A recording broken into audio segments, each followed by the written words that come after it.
Iron-M.I.C in control here. I've been on Twitter. I've been looking at CNN.com, CNN News and everything, man. And to be honest with you, I'm gonna be talking about this whole Ebola thing and what's going on with that.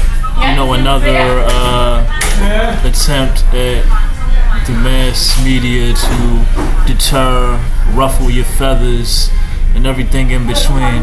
The first thing you want to get into when you're dealing with something of the matter is how come this person that supposedly has this kind of this disease, this infection, how come his name isn't released to the general public?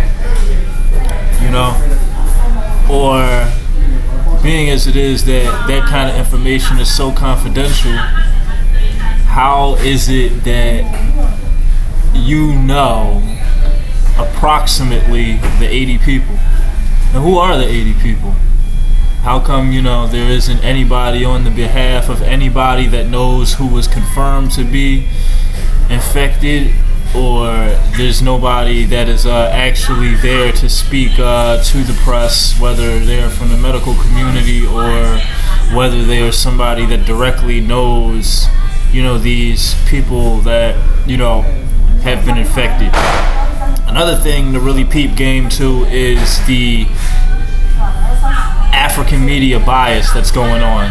The fact of the heavy concentration of getting you to be under the impression that there were these things that were coming from African countries and things of that matter. Well, these countries also have medical departments. They also have officials and political leaders and everybody else in the organizational magnitude. So if you are implying that something came from somewhere, where is the latitude of press release, statement, and or the general medical climate of what is going on between those respective nations? That's another thing to really look out for and everything, and you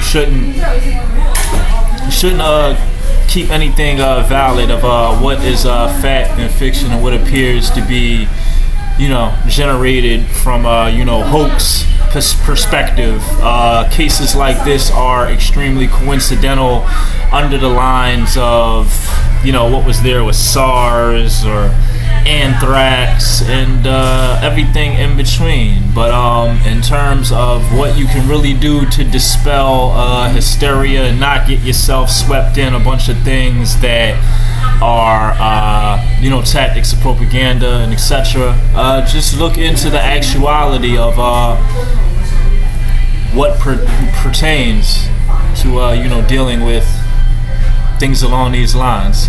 But every time you have a foul ball, especially when it comes to the line of the official or the case or the number, that's something that seriously needs to be breaking down in the higher context. It's Iron-M.I.C 1.